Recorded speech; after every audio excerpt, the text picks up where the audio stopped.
Setelah sebulan resmi diterapkan, layanan pajak Cortex menuai banyak keluhan dari para wajib pajak. Lantas kenapa Cortex mendapat banyak kritikan? Selengkapnya dalam Cuanomics.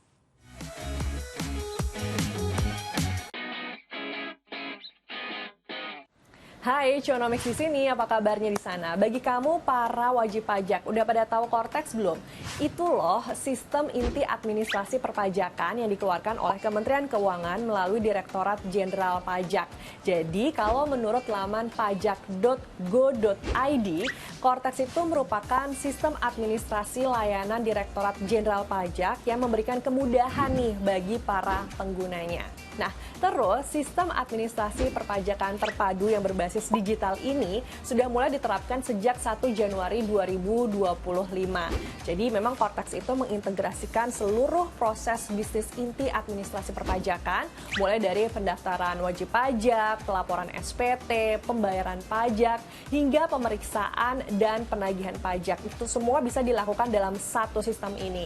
Jadi ya, memang tujuan utama dari keberadaan Cortex ini adalah menciptakan sistem administrasi perpajakan yang lebih canggih lagi. Nah, terus wajib pajak itu bisa mengakses layanan Cortex secara online melalui pajak.go.id/Cortex DJP. Nanti dari situ tinggal ikutin aja tuh langkah-langkahnya untuk bisa login masuk ke Cortex-nya itu sendiri.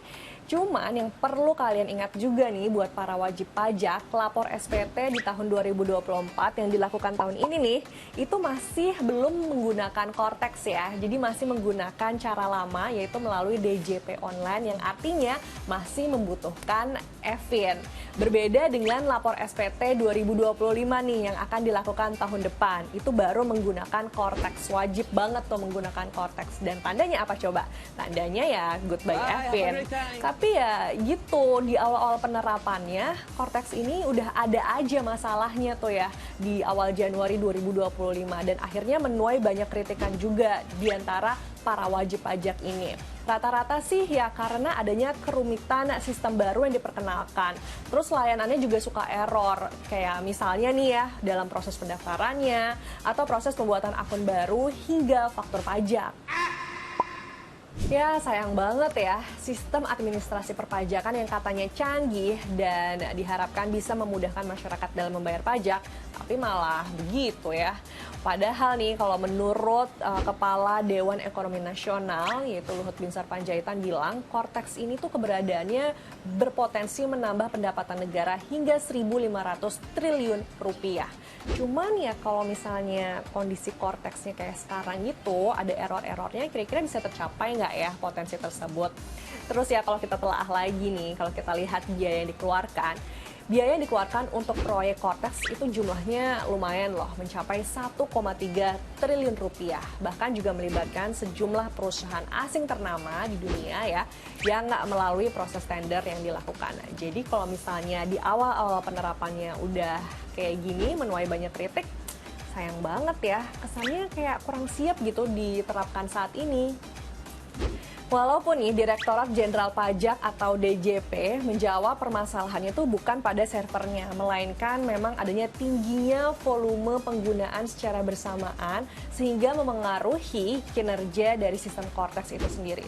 Tapi ya kok bisa ya? Nggak dipikirkan gitu kalau memang akan ada banyak masyarakat yang mengakses menuju Cortex. Karena kan kita ketahui juga nih Cortex itu sendiri tujuannya adalah untuk meningkatkan kepatuhan pajak masyarakat. Berarti harusnya sudah dibayangkan dong kalau akan ada banyak masyarakat yang mengakses ke Cortex. Dan sudah seharusnya juga Cortex itu dibuat bisa mumpuni diakses oleh seluruh masyarakat Indonesia yang jumlahnya banyak ini gitu. Apalagi kan di awal-awal tahun itu termasuk periode untuk pembayaran dan pelaporan pajak ya. Jadi harusnya udah kebayang nggak sih? Duh maaf ya jadi berapi-api gini, soalnya gimana dong sebagai wajib pajak ya, kita kan tentunya ingin diberikan kemudahan gitu, bukannya malah dipersulit, ya nggak sih?